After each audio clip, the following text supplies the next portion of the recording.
Miguel Garcia, and welcome to another episode of the Sports as a Weapon podcast, a Chicano-Chicana sports podcast on the entanglement of sports, radical politics, and working class sports fan culture. And don't worry, we talk about just sports too. And don't forget, the Sports as a Weapon podcast is part of the ANTICONQUISTA Media Collective Network. ANTICONQUISTA is an anti-imperialist media collective. Our content is produced by and for the Latin American and Caribbean diaspora. We are dedicated to exposing and fighting the capitalist imperialist system, the root cause of our displacement. Subscribe to the ANTICONQUISTA Patreon at patreon.com/ANTICONQUISTA and follow ANTICONQUISTA on YouTube, Twitter, and Instagram. Also, be sure to subscribe to our podcast, the Sports as a Weapon podcast, on Spotify, Apple Podcasts, and wherever you get your podcasts. And then the video podcast goes on the ANTICONQUISTA YouTube. So today I'm pretty excited to talk about this topic because I haven't covered it. We'll also be talking about the Winter Olympics, but specifically we'll get into figure skating, ice skating, and specifically liberating skating. So today my guest is Eri Lee. They are a PhD grad student researcher at the University of Minnesota, doing great research on this topic and other topics relating to sports, imperialism, all the good stuff. We recently connected on Instagram. We both they followed me, and then I saw their page, and I was like, oh, this is awesome. Follow them back. Shout out to the End of Sport friends, comrades. That's how we connected. So very excited to introduce them to the podcast, and they could introduce themselves, and then we'll go from there. Yeah, thanks so much. I'm so happy to be here. I'm really glad to be, connecting with more critical anti-imperialist sports folks. So yeah, my name is Eri. I use she, they pronouns. I'm a graduate student at the University of Minnesota studying sports studies, but specifically looking at the ways that the U.S. national team functions as a tool of U.S. cultural imperialism, and how diasporic athletes sort of aspire to becoming Team USA athletes and what that means for soft power politics in the U.S. So yeah, I'm really happy to be here. All right, I love the topics, like the research, something I hope more folks are starting to do that type of research. So very excited to get into it. And then just real quick, you're also a skating coach, right? And then former Yes. Team USA member. Yep. Yeah, so I coach, I did a discipline called synchronized skating. So it's a non-Olympic discipline, but they're pushing for Olympic inclusion as we speak. But yeah, I coach middle school and high school age kids in the Twin Cities. And yeah, I skated for the national team for Team USA synchronized skating for about 8 years. Yeah, which is a long time. That's awesome. That's awesome. Yeah. So out there doing work with the community, coaching, that's kind of part of my whole thing. Sports as a weapon, using it for something good. It also could be used for bad, as we're going to talk about. But totally, coaching is obviously one of those avenues where you could do that impact within the community. So let's get into it. This is something I just read. I'll post your links to some of your work in the show notes so people could check out. But this is kind of got the idea for this. Sports and sporting culture you mentioned, are prime examples of U.S. soft power, and the Olympics symbolizing neoliberalism. Can you discuss that and get in depth about that? Yeah, totally. So, a lot of what I think about through my research and through my work is how sport is really a political place, a political thing that people don't really assume is political or has politics. People think that sports are apolitical, if anything, right? But because of my experience having been a Team USA athlete, I'm Asian American, and knowing the ways that like the model minority myth in particular function for the ways that Asian American folks are understood, like really put me on this question of like, why does sport work the way that it does, and like how does it represent like broader values in society. And one of those values is neoliberalism, right? And this idea that no matter what you look like, no matter what kind of difference you have, whether you're a person of color, you're a woman, you're disabled, you're working class, that in the capitalist system, right, the way that our society is supposed to be, that you can climb the ladder and you can achieve social mobility and be, you know, the owners of capital, you could say, in a lot of ways, right? Like that's just this myth of neoliberalism. And the way that sport sort of figures into it in the ways that, you know, I've observed and the ways that I'm interested in sort of understanding is really, I think, through representations of athletes, right? Especially on stages like the Olympics. So an example that I talk about a lot in my work is Suni Lee, right? She is specifically Hmong American from, you know, the St. Paul diaspora of Hmong people, who were, right, very strategically used and exploited during the Vietnam War in ways that really reflect just like the violence of US imperialism, right? That violence that the Hmong people, Southeast Asian people experienced during the Vietnam War is a big reason why the diaspora exists in the first place, right? Like why those conditions for migration sort of occurred. And so, right, Suni Lee's family, a product of US imperialism in Asia, finds themselves in St. Paul, right? And only 1 or 2 generations later, the daughter of this family is representing the very institution, right? The very ideas that sort of enabled that US imperial involvement, right, in Asia. So, and then we see the way that Suni Lee is talked about in the media, right? And I'm not speaking, you know, to what Suni Lee does, like as an athlete herself. I'm really talking about the way that she becomes represented in the media, right? As Asian American, right? Rather than Hmong American, she becomes part of like the monolith of Asian America that is perceived as the model minority, as the minority that puts their head down and, you know, can achieve the American dream, works hard, can become the symbol of American freedom, right, on the biggest stage like the Olympics.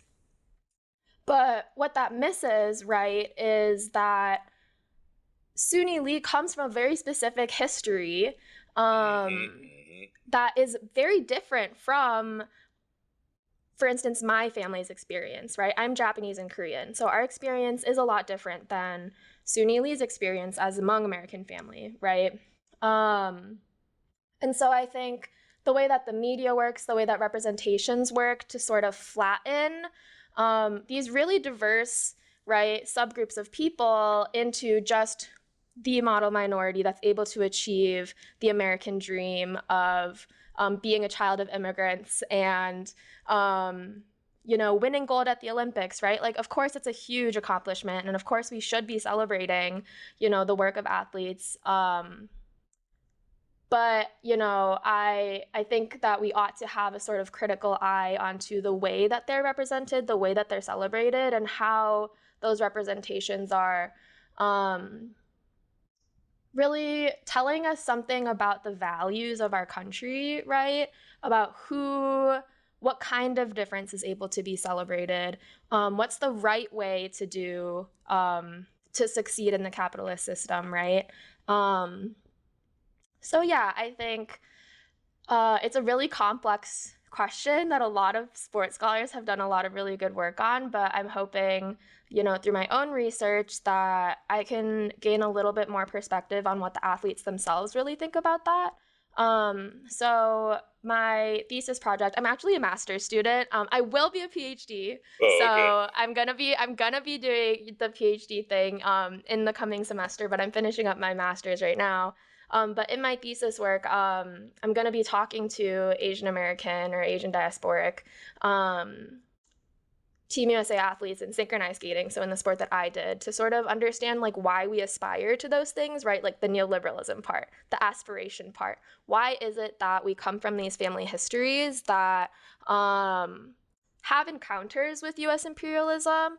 And, you know, whether it's despite that or in spite of, or I'm not sure, right? Like I'll figure that out. But I really am curious about what the relationship is between, you know, the way that our family histories are understood by us, the ways that US imperialism figures into those family histories, and then how all of those things shape the way that we want to become Team USA athletes and what that means for sporting aspiration for folks of color in the West.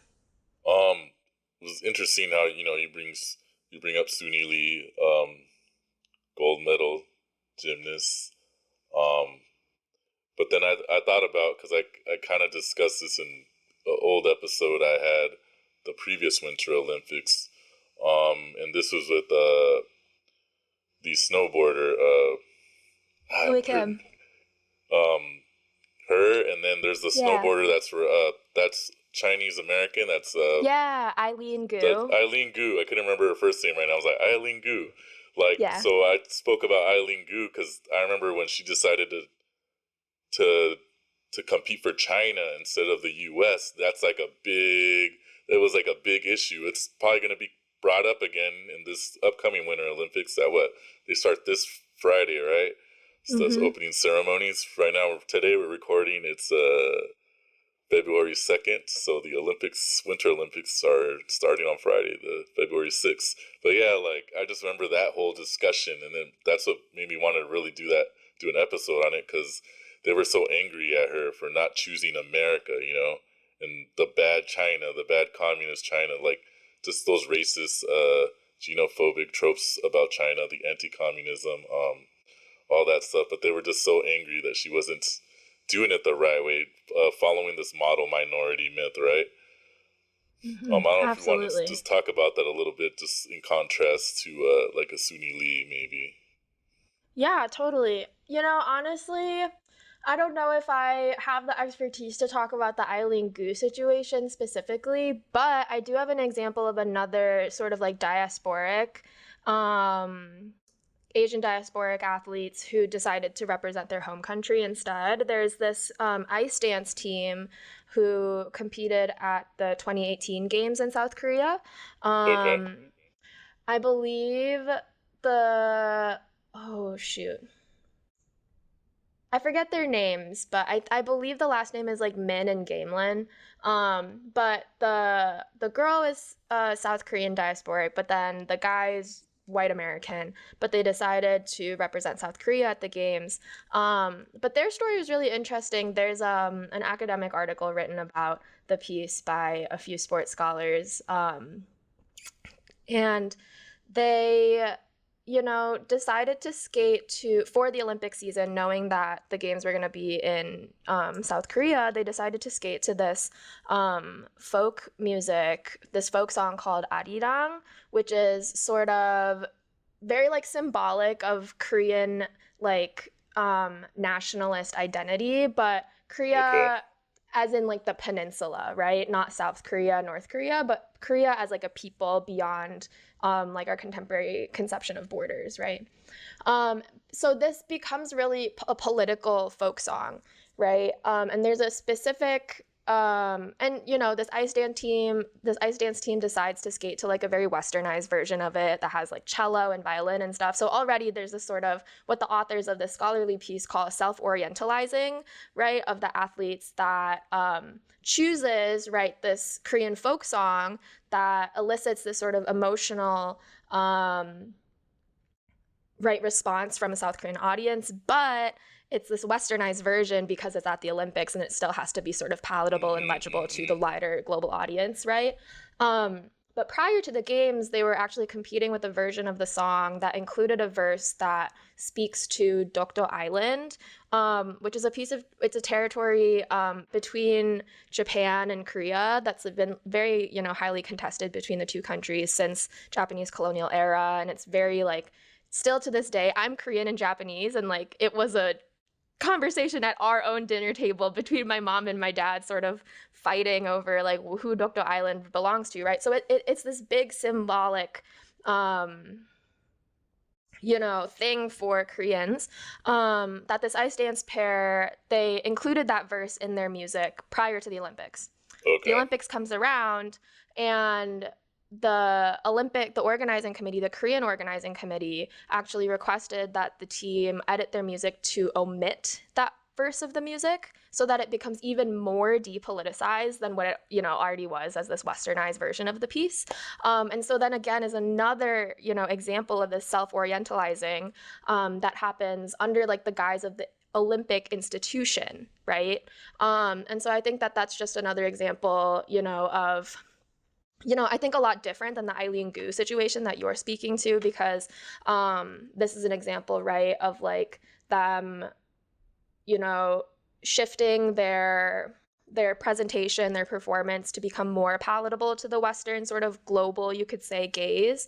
But I think Eileen Gu's situation, again, I'm not too sure about the specifics, so I don't know if I can speak confidently about it. But I think it's definitely a little bit different. But I'd love to read more about it. I think that that's a bit of a different question than my, overall question about how like diasporic bodies come to represent like settler states. I think it's a really fascinating question to ask, like what happens when a diasporic body chooses to resist the representation of the settler state and, rather chooses to represent their home country. I think, as like an elite athlete myself, those were questions that like my parents and I talked about. Synchronized skating, especially because it's not an Olympic discipline, we would have conversations about like, well, if you want to go to the Olympics, like you should represent Korea or Japan. Like you already have a Japanese passport. Like they're not the best at ice dance. You could probably find a partner and figure it out if you wanted to. But I think as, un-American. I was born and raised in Chicago. I did, college in Boston. Like, I speak like this. I do think that in the skating world, at least, there is a sort of like eyebrow raise that happens when you choose to represent your home country, especially as a diasporic person, because somehow it means that you couldn't make it as a Team USA athlete, right? That you had to find other ways to represent the national team to go to these big competitions. So yeah, I think it's a really complicated question. And I think, you get different answers when you talk to the athletes who do it, when you talk to, or when you observe the media representation around it, when you talk to fans and spectators, you'll get a little bit of a different perspective from each of those groups. But yeah, I think it ought to be talked about for sure. Yeah, I know like in my diaspora, Mexican, Chicano, Mexican American, like it's a thing like when it comes to soccer, because there's a couple of Mexican American players like on Team USA, but there's always that question, are you going to represent Mexico? Some players have. Like I remember there was a guy that was on the Galaxy. He's born in the US, he's Chicano, but he ended up playing for Mexico. Oh, here's my cat. Cat, oh my god. The cat just interrupted. But I remember that being I forgot his name right now, but I remember the conversation being like, he wasn't good enough to be on Team USA. That's why, even though historically Team Mexico is still better, but like just that whole, just like, oh, well, it's the USA. Even though you're not good at soccer unless you're the women's team.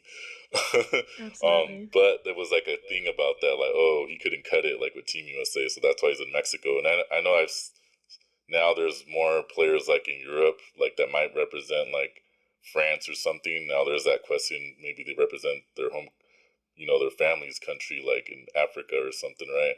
So there's that question. So it's pretty much all around with all people of color, like, because we've all been colonized pretty much. So it's interesting to think about it in sports context.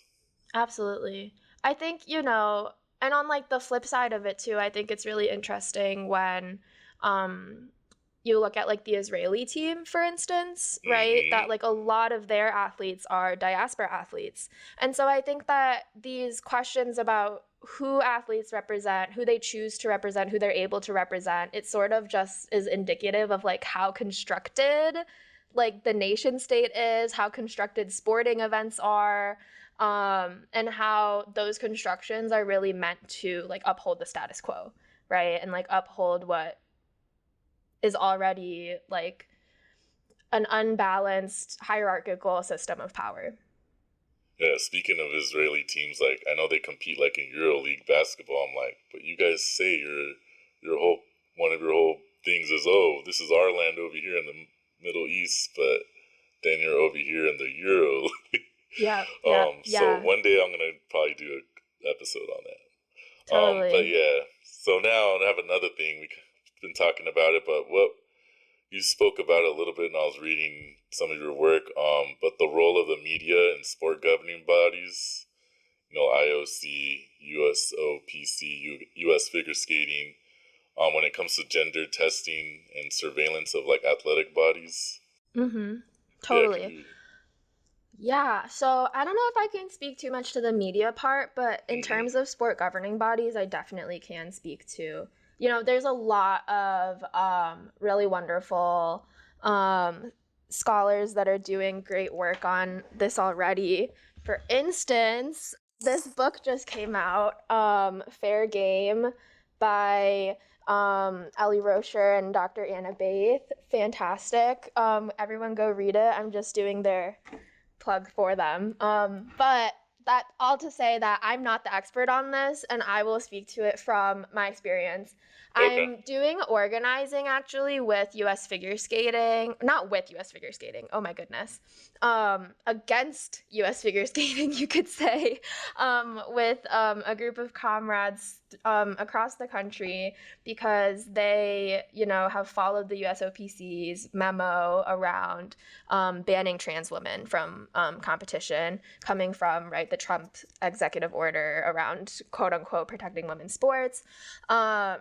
And US Figure Skating last fall sent a memo out to all of its members saying that athletes who want to compete in the female category must have a birth certificate that indicates assigned female at birth. So many issues with this. I'll start with just like the language of the communication itself. So in figure skating, at the International Skating Union level and at the US figure skating level, does not use sex language for categories, for their gender categories, right? There's no such thing as a female and male category in skating. It's women and men, which are gendered categories, right? And gender and sex, we know, are different things. My favorite little like diagram to explain that to folks is the genderbread person. But, right, and so this memo says female category, and the language that's used in skating has been contested a lot before. It actually only recently changed from ladies to women. And so, right, we see that there's this fluidity of language and things when it comes to this gendered categorization, again, like speaking to the construction of this system. So that's one, right? Like it just doesn't make sense for skating because that's not the language that we use to begin with. It also doesn't make sense for skating because the disciplines that they're sort of targeting with this policy are the individual and paired disciplines, which like don't really, like they're dangerous sports obviously because you're like skating around at high speeds with knives on your feet, but it's not like a contact sport in the same way that like football or rugby is, right? And so like these arguments that transphobic people use around safety and things like that, like they don't hold up in skating. So it doesn't, right? Like not to say that they're valid arguments, but they don't hold up in this specific for context. Example, the whole controversy with Leah Thomas swimming. Right. Or even I've seen with high school, their last name is Hernandez. They're from Southern California where I grew up. And they're a high school track star, I think, or they're a runner, right? There's a whole controversy with them because they've been winning. Their argument isn't valid regardless, but I see why that they're trying to make those arguments with that, right? Because it's the more physical in those sports, whereas this, you're on everyone. It feels more equal when it comes to the of you just skating on an ice. Absolutely. Yeah. If that And makes like, any sense. it does, yeah, because it's like skating is so subjective, right? Like Yeah. the whole, like, the way that our score sheet kind of looks, it's like the top half is technical and the bottom half is what we call components. So the more subjective things, so the top is like jumps and spins, the bottom is like choreography, performance, artistry. These things that are also like inherently gendered, right? And in the women's category,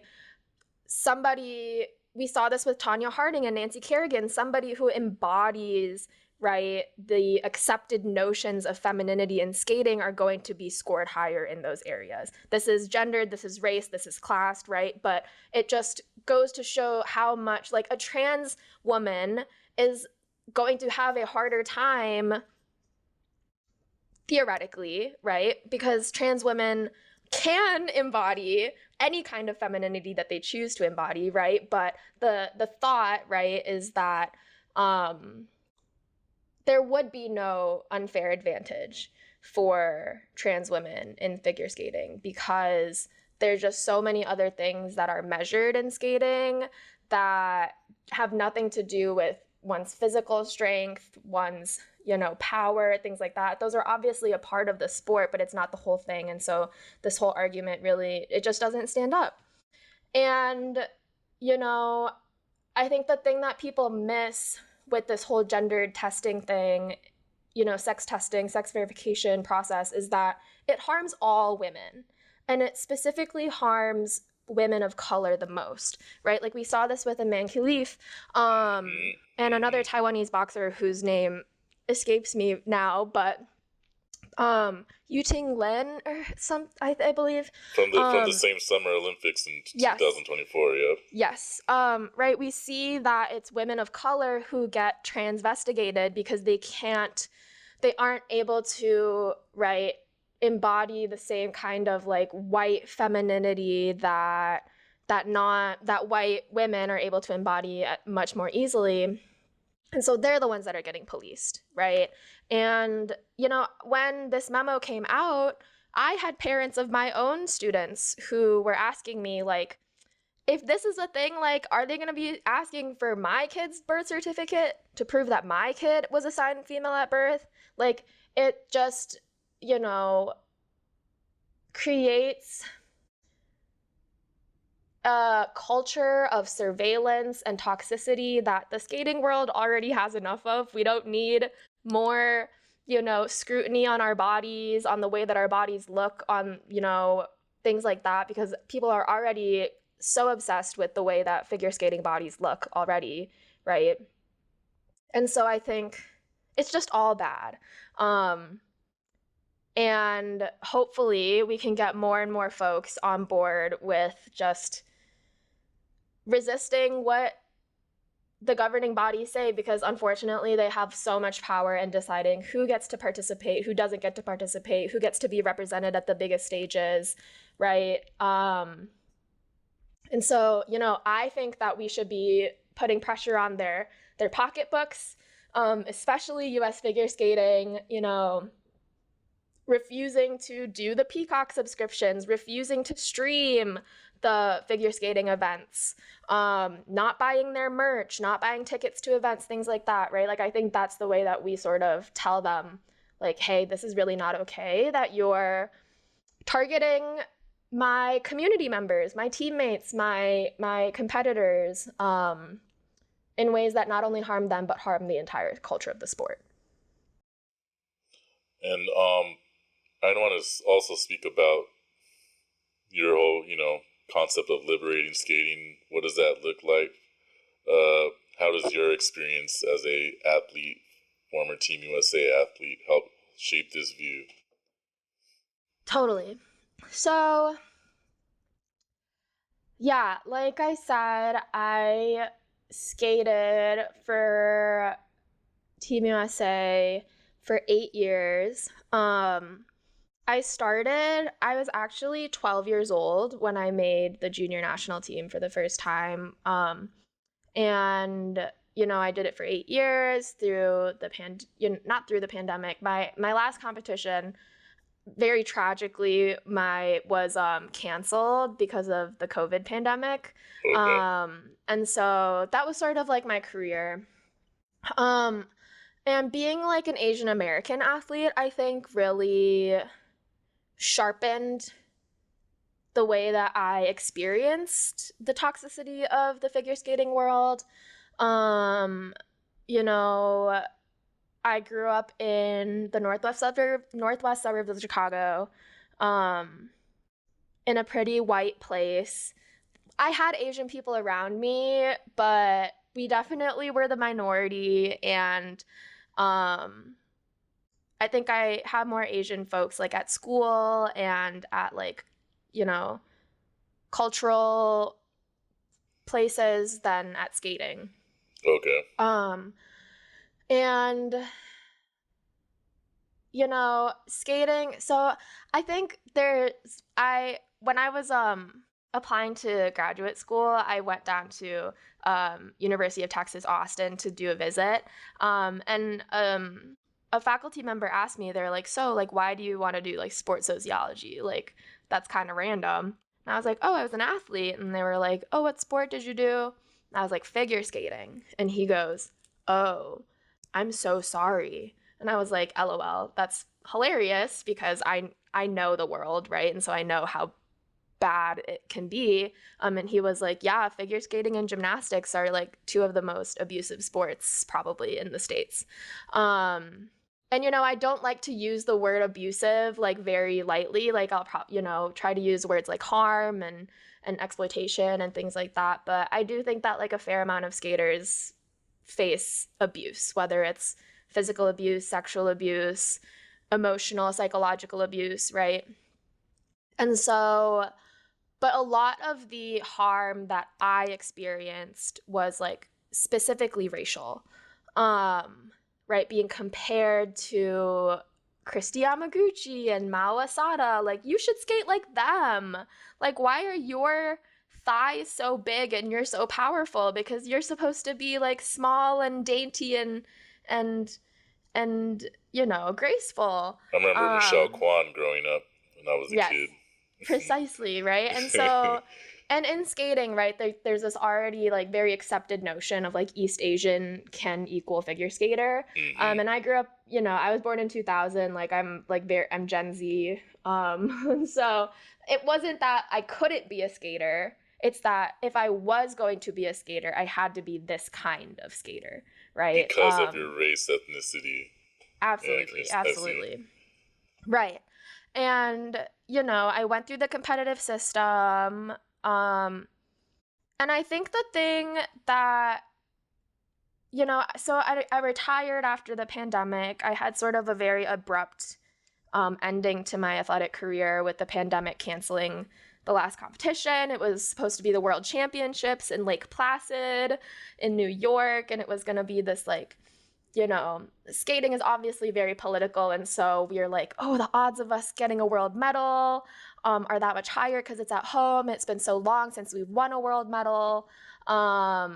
We were watching Miracle on Ice. Like, oh, the movie about yes, Team like USA religiously, hockey? yes, because we were like trying to get that good juju for us.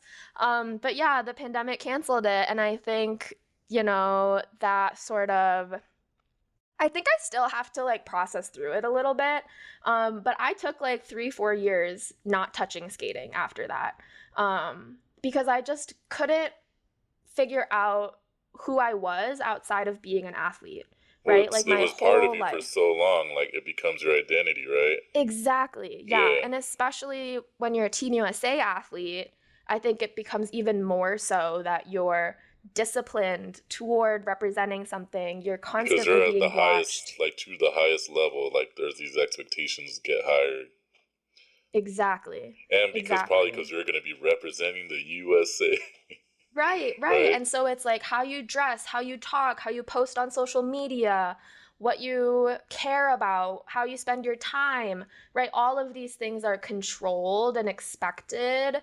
And then suddenly have that like not be there anymore. Like I went through a real depressive state. Like I had to find therapy. I take antidepressants now. Like I'm all good now, but right, like it was this whole moment of like, who am I outside of this thing? Luckily though, I had a really wonderful experience at school. I was a Montessori kid my whole life. Okay. So I had really fabulous spaces at school where I could explore things like the model minority myth and Asian racialization, and even like Israel Palestine is like something that we talked about in high school. Yeah, which is rare because I'm going to public school myself. Like, we didn't, I didn't get exposed to, like, let's say Chicano studies. I'm Chicano. Like, I didn't even get to touch that until I got to college, right? Right. So that's pretty dope. Like, you were able to. I'm Exactly. like, Yeah. see, if we had this in regular school, a lot of people would know so much about their own people, their own identity, Absolutely. and the impacts Yeah. of U.S. imperialism, for example, and all these other geopolitical issues. Totally. Yes, absolutely. So yeah, I feel really lucky that like I had that space at school. But then yeah, so I came back to grad school, or I graduated undergrad. I decided to go to grad school. And I'd like always been an activist. Like I said, I was writing about the model minority myth in high school. I was like organizing Asian American Heritage Month events in high school and college. I, was a part of this organization called Students Advancing Intersectional Dreams, where we sort of created like care spaces, community care spaces for students of color. We read bell hooks and Black feminist texts in those spaces and things. And so I was always like that person, but I had never put like skating and that person together. And I do think that it took a lot of time, obviously, for me to sort of like heal from my experience of skating. But, being a sports scholar specifically, I mean, the reason I decided to do like sports sociology was not because of skating. Like, never in 1,000 years would I have thought that I was going to do research on skating. I was like, I'm going to do research on the NBA and like the Super Bowl and like the Olympics, like these like sporting like phenomena that like I'm a huge fan of. I just love sports, right? Right, yeah. But I think that in studying, in being an activist, right? Like I was part of the campus, like liberated zones, the encampments in the spring of 2024. Okay. I was arrested in that space. I learned so much about like what my body can do, what it represents, my relationships to institutions and things like that, right? And so I think like all of these moments, being a Team USA athlete, being an activist, putting my body on the line, being loudly, pro-Palestine, anti-imperialist, and then like learning more and more through like my master's program and my studies, I was like, I sort of need to like unpack my experience and what Asian sporting aspiration like means for keeping up the US imperialist system, right? And so I think liberating skating, it's like, I try not to like make it too much of a thing because I'm a very anxious person, and so I don't want to like make it a thing, but I think it's my way of sort of like taking my power back in the ways that I know how to in this moment, right? Like I'm a master's student. I've only been coaching for 2 years, like at a formal capacity. Like I'm still growing, I'm still learning, but it really is the space for me to sort of be like, here I am right now. Here's what I'm thinking about. I don't want it to just stay like siloed in the academy. I don't want to just be talking to my professors and my colleagues in the academy. I want to be talking about my coaching to my community, to anyone who wants to listen. And it's really nerve-wracking. It really, really is, as someone who's like very conscious about how I'm perceived, obviously, like having been an athlete, and like my social media was literally surveilled for like 8 years of my life. It is really nerve-wracking, but I'm trying my best. And yeah, I think I really hope that it can just be a space where like I can be loud about the ways that I reimagine what skating and sports can look like. Like the thing that I say a lot is that like skating was my first love and it was also my first abuser. Mm-hmm. And I think that that's like a lot of people's experiences, not only with skating but with sport in general. And I just want people to be able to get back to like loving sports, loving moving their bodies, being like unashamed to talk about the ways that it's harmed us, but like in an effort to then like break the cycles of toxicity, break the cycles of abuse and harm, right? So that we can make sporting spaces that are more for liberation, for self-actualization, for community building, radical embodiment and like emotional honesty, right? Like all of these things that I think sport can really be used for. But that those are like lofty goals and lofty dreams. So I think I just like to say it's my little journal. It's my little microphone, my my little tiny speaker on my corner of the world for right now. No, but it's great. It's great, especially I feel like doing these kinds of things, even myself doing this podcast, like in maybe some ways inspire other people to do it, especially people that might be athletes. Like I just played in high school, you know, I wasn't that good at the sports I played, but like even just thinking of the whole abuse thing, when I talked to Derek and Nathan from Diaspora, and we finally did their episode about their book at the end of college football, right? I have experiences just as a high school football player and just reading that, and I was like, oh yeah, this happened. They did this to us or that, and it was supposed to be just normal, just part of being football player practice, like just the crazy practicing the way they want you to think, like the whole masculinity thing, like all these things, right? That we just perceive as normal because that's all they told us it is, and then now you like peel this onion and you see all the layers and all the shit that's there, like all the bad stuff. Mm-hmm. It doesn't mean I still love sports. This is why I do it. And then I think that's another thing, just being someone that became an activist, got really involved, like around Occupy Wall Street is when I really started Mm-hmm. getting active. So 2011. But my first protest ever was like an anti-war protest. I'm 40, so like 2003 or 4 when I was just out of high school when the Iraq War happened, right? But I didn't really get really involved until Occupy started happening. But this whole thing about sports, because sports has been a big part of my identity, even though I wasn't like a great athlete or anything, just even as a sports fan, that whole fandom identity, right? So like going back and forth, even within the activist world, a lot of people are very anti-sport. Some people that might not, just because they might have not played, they weren't into sports.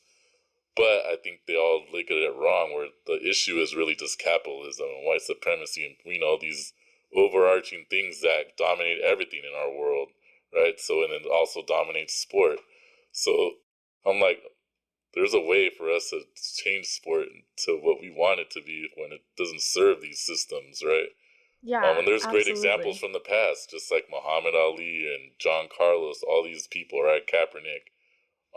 We have these examples already where we could do it, and then even just other countries that aren't the U.S. and the way they do sports, we could talk about Cuba and baseball and stuff like that. Absolutely. But Yeah. yeah, so I'm glad you're doing this because it should be it's a that niche space, but it's important so people could know, hey, you could talk about this in the skating world too. Right.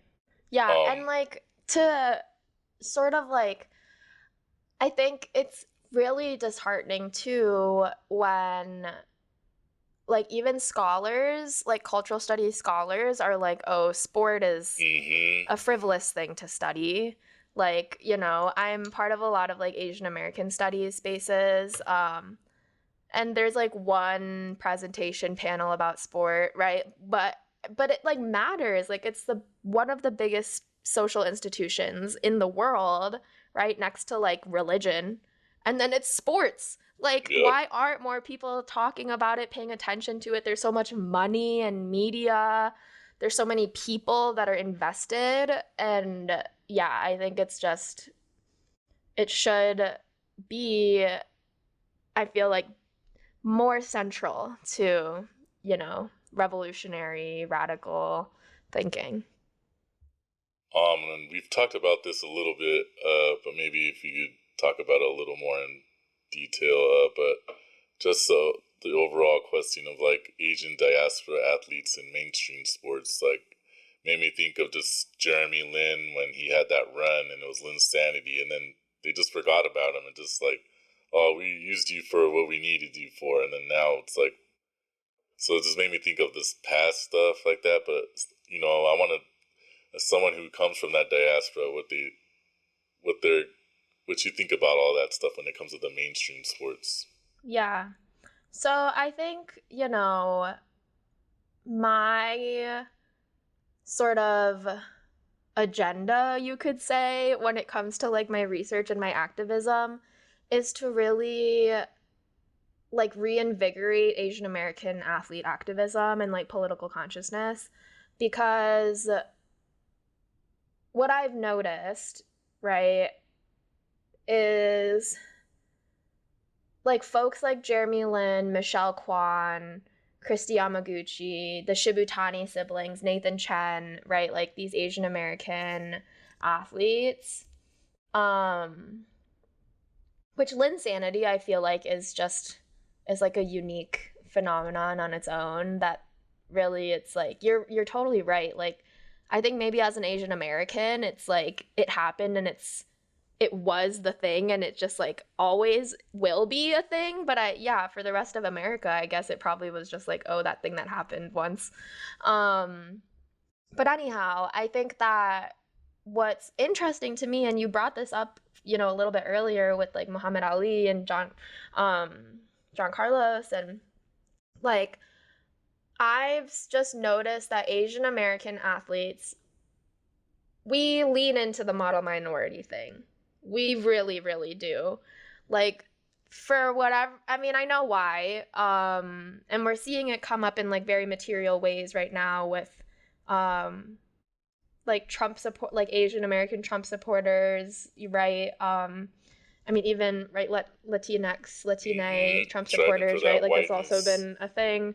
I think it's just this. I think Asian American athletes, I've observed, come to a certain place of like power and visibility and then use that to do some kind of social change work, but it's in that same sort of logic of neoliberalism that we talked about earlier, right? That it's about representation and that's kind of it, representation, right? There's no like abolitionist politic or like radical politics behind it. It's sort of just like get more Asian people onto movies and get Asian people in Congress and make Asian people more CEOs.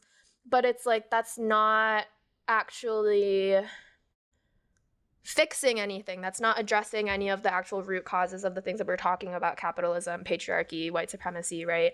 And it only goes to further harm communities of color, not just like Black and brown communities, right? Like non-Asian communities, but Asian communities also. Like Asian Americans, are some of the wealthiest minorities, but also some of the poorest. Like that's what our demographics look like because we're such a broad category. And so when you have Asian American folks that, achieve the American dream, right? And then they're like, I just want to make the conditions so that more Asian people can do what I did, rather than being like, okay, I'm in a place of power and yes, I achieved these things, but why am I the only one? Why is the system itself set up in this way? Like I feel like we need to have more radically critical folks who are Asian diasporic athletes to, gain that political consciousness. And I struggle with this because especially like right now, like what would it mean for an Asian American athlete to speak up? Does that put their family in danger? Does that put them in danger? I think, those are questions that individuals have to ask themselves, right? Like, what is my risk? What am I willing to risk? But I think that like more Asian diasporic athletes in particular, like we have to be asking ourselves, like, what does it mean for us to represent this thing that like gives us all of our like inner turmoil to begin with. Like the reason we don't feel Asian enough, or we don't feel American enough, or we feel this in-betweenness, or right, we feel a disconnect from the homeland. We're not enough, we're not citizen enough here. You know, our citizenship gets questioned and we're never American enough. So why do we want to represent Team USA? Like, why is that? Why do we do that? And I get it. I did it for 8 years. Like, I know it feels really good, and like, it's what your parents wanted you to do. But also, like, what are we then justifying for the state to do? What harm are we justifying when we let them like exploit our aspirations and our dreams and our bodies, right? So yeah, I don't know if that answers your question, but I could go on a rant forever. That was great. We could, and I also thought about, like, I'm a Dodger fan, and Ohtani is an actual immigrant, right? Asian immigrant. And so I see him as like, he's kind of put on a pedestal himself to uphold this model minority absolutely image also. But then he's also been attacked and with racism too, when the whole like gambling thing happened with his interpreter. Like, people just assume, oh, he did it, he's guilty, he's right. They were or just like Stephen A. Smith being like, how are we gonna have someone with a translator? Like, oh geez, man. I'm like, he's the best baseball player in the world, man. Like, seriously, can't argue it. I'm sorry he's Asian. Sorry, white people. But like. right, like, what? Wouldn't it be great if someone like Ohtani could say fuck ICE? Exactly, especially with free a lot Palestine. of the issues especially with the issues of Dodgers and ICE with the owner Mark Walter Palantir stuff. Absolutely. And then recently, someone from the Diaspora, the manager Dave Roberts, he's actually half Japanese and half black, and he just said, "Oh, I am gonna go to the White House, because that's the question right now. Like, they're trying to pressure the Dodgers. Hey, don't go this time. You went last year. You didn't go in 2020." But he already said it. I haven't read the whole article yet, but I saw the little quote from the article. But I'm like, oh, come on, man. So disappointing. Yes, very disappointing. And just to get before we end the podcast, talk about this. It's a pretty intense topic, but it's been happening. It's continuing to happen. But speak about, like, just want to talk about Minneapolis and ICE, since you are in the Twin Cities. Just what's been going on the ground, which you've seen from your experience. I know you recently posted a video like on Instagram talking about issues that impacted like your own players that you coach. So if you could just talk about that. Totally.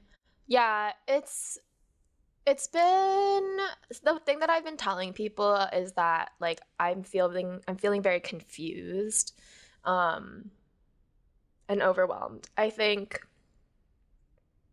it's interesting to see different people's reactions to what's going on, especially because it's so difficult to get like reliable information if you don't know where to look for it, I think. But me personally,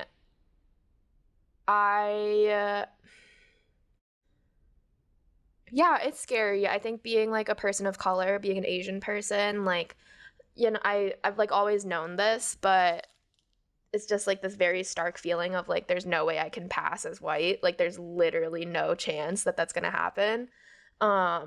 So I keep my passport on me. I call my parents more often than had before, which they're probably happy about. But you notice that they're around, that ICE is around, like every time I drive really early mornings to coach out in the suburbs, and like I see 2 or 3 abandoned cars on the side of the highway every time I drive. And you can only assume that that means someone was abducted on the side of the road. And I think that a lot of the framing has been that like, oh, it's happening in Minneapolis, but it's happening in the suburbs. Like, I have students who are in the suburbs, west suburbs, south suburbs, and they're saying like ICE was in my neighborhood. I think,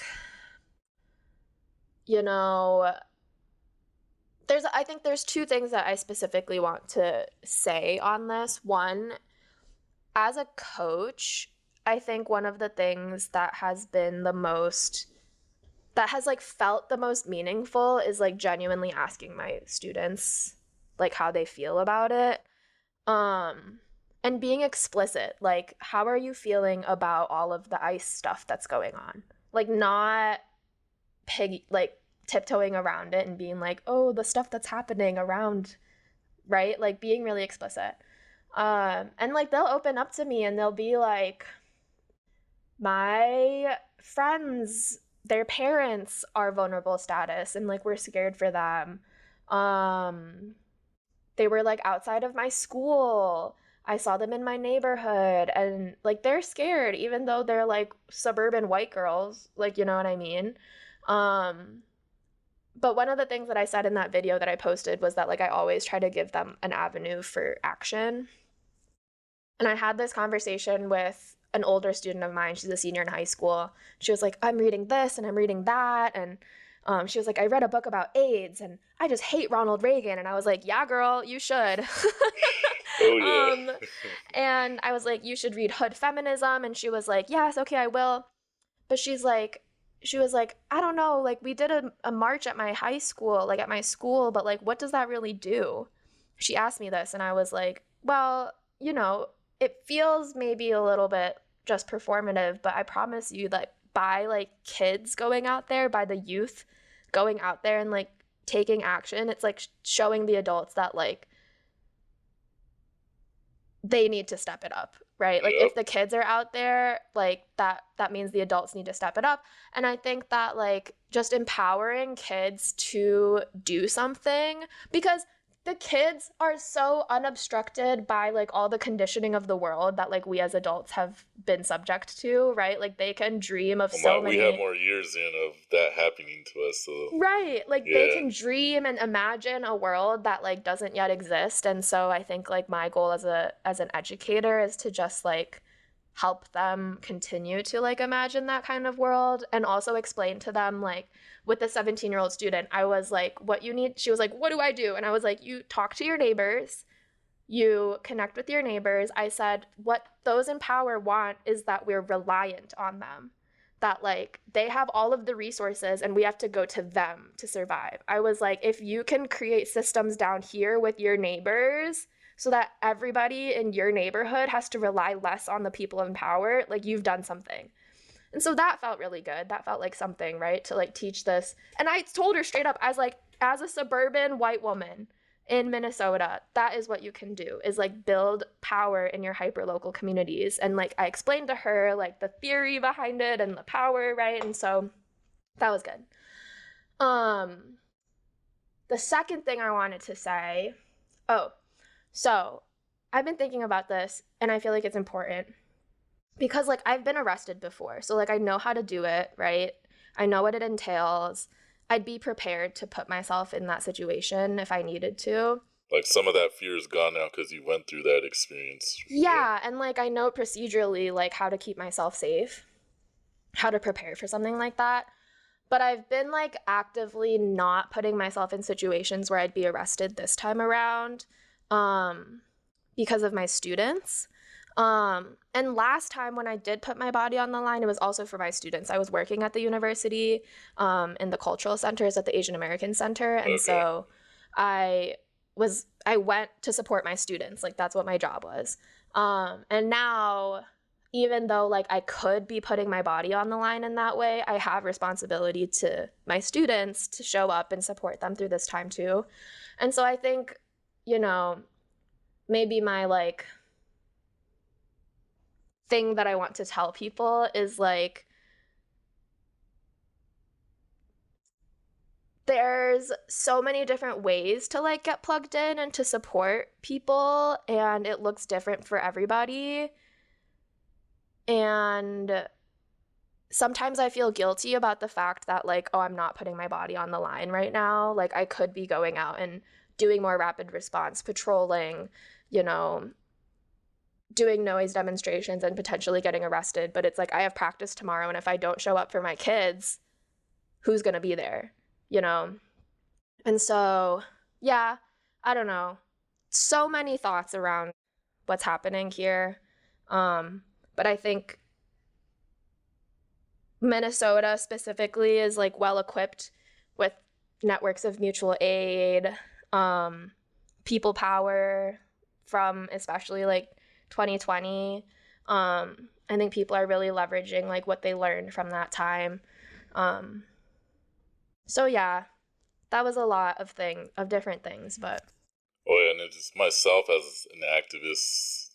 This last year, I got back into it more involved than the last few years. When I was in grad school, I was even more involved, but and then I had more time. Now I have a son. He's a year and a half, so it's like you're saying, you have to think of these things. Like now, I'm like, before I wasn't so scared. Oh, you arrest me or like talk shit to a cop, flip him off, do all these things just right that I used to do. I had to think about them more because I'm like, well, if something happens to me, I got a son, right? I'm like, but people are doing those risks regardless. But everyone has to like think about those risks and just those risks you got to take yourself as a person and about your family. But I have cousins in Minnesota, like I was telling you before we recorded, and so I've been hearing stuff from them.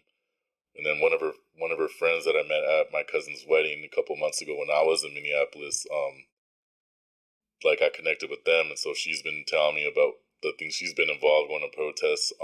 But I know they've been taking people from everywhere. They took someone from my cousin's job. I guess they work for a indigenous food lab. I can't remember that's the exact oh name. yeah, love Yeah, that place. so that was where her actual wedding was at. Was outside there. Oh, So cool. it was cool. This is so shout out to my cousin if they listen to this podcast, Francesca. But yeah, so she works for them. My dad was checking in on her. My dad's not like parents are old. They're not very activists. They're more like a typical Mexican like Democrat person.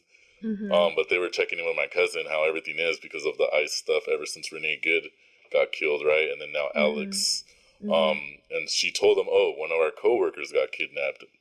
They recently just got released. This person, I just found out from my cousin's friend about it, but just even knowing that, like, even though I don't know that person directly, someone knows that actual one of my family members knows, right? It's just Yeah. crazy, like, just seeing that. And I don't want to like be pessimistic, but it is gonna get worse. But we already expect that, right? Yeah. We should expect that, and we gotta Yeah. like. That's the whole point of building the capacity, building these organizing, continuing to speak like what you're doing with your students, the players you coach, the athletes you coach.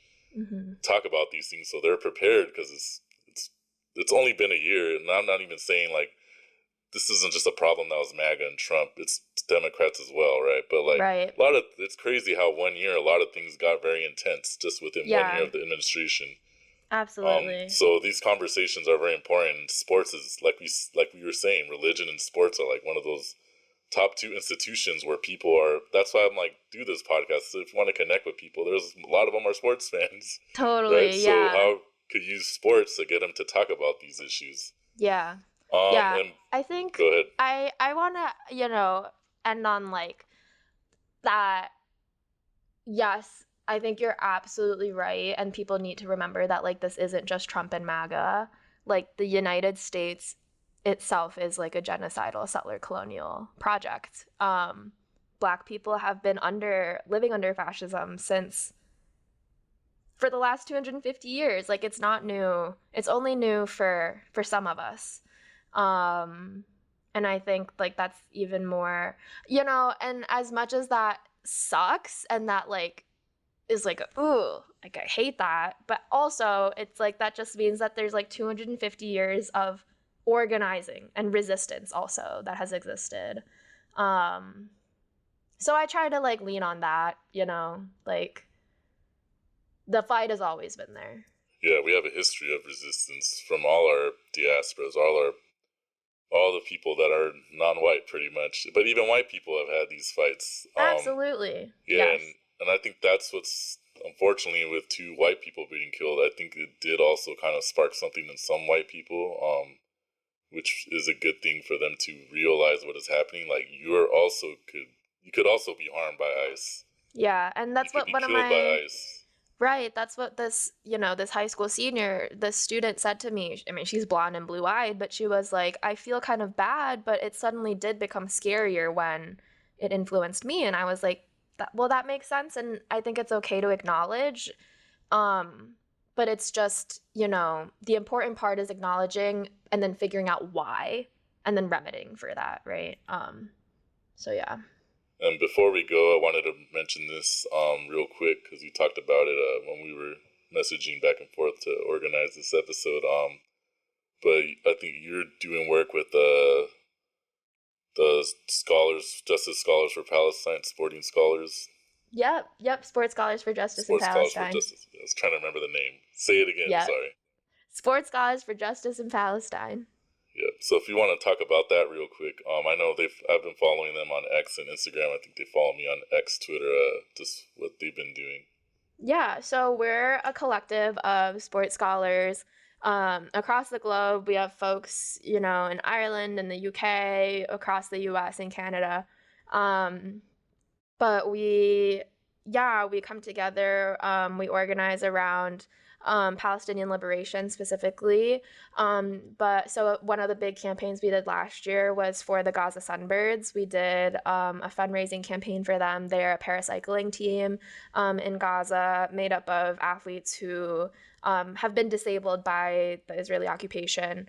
And so we were really fortunate to work with them and do some political education through our Instagram.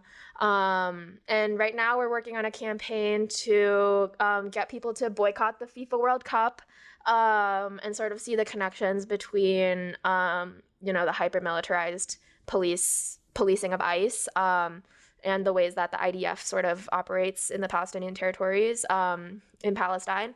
And so, we do a lot of different kinds of work. We're a big collective of folks that are interested in a lot of different things. But those are just a couple of the things we've been doing. We have a couple of panels that a few of our members will be working on late February with the University of Connecticut. So I can maybe send you that info once I get it. But follow us on Instagram and X. Those are probably the best ways to reach us at SSJ4P. Yeah. I'll post that in the notes for sure. Perf. SS4J.pal. That's what it is. So it's great work. See, we're using sports here. And I know they were also doing like the whole boycott the Israeli sporting teams at the Olympics, World Cup, all that. They keep getting allowed, whereas other countries like Russia are banned. So I know that was part of their work too. So thank you again for coming on the podcast. Yeah. Eri, I'm very excited for you to come. Once I saw what your page was about and what your research is about, I had to get them on my podcast. So I appreciate it. Yeah, this was awesome. Thanks for reaching out, and this is a good time. All right, and I'll post the links for their research and some of the stuff we talked about today in the show notes. So thank you again. There was another episode of the Sports as a Weapon podcast. Thank you.